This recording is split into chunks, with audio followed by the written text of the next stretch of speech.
આ ગાંધીનગર કલોલ પાસેની એક લોકેશન મળી હતી જેના ઉપરથી એને આ વેપન્સની ડિલિવરી લેવાની હતી.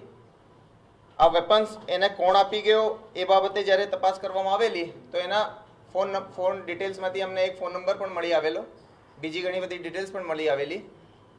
એ નંબરની જ્યારે અમે તપાસ કરી તો એ નંબર મૂવમેન્ટ કરતો હતો ગુજરાતથી બહાર બાજુ અને બનાસકાંઠા પાસે સ્ટેટિક હતો.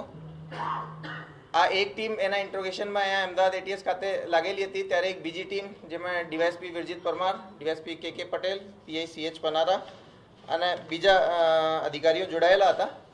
એ લોકો આ ફોન નંબરની તપાસમાં બનાસકાંઠાથી બીજા 2 શકમંદોને લઈને આવેલા. એ લોકોની પણ પૂછપરછ કરવામાં આવેલી અને એ લોકોનો પણ રોલ એમાં જણાઈ આવેલ. એ જે બંને લોકો છે એનું નામ આઝાદ સુલેમાન અને મોહમ્મદ સુલેમાન મોહમ્મદ સલીમ ખાન નામના છે.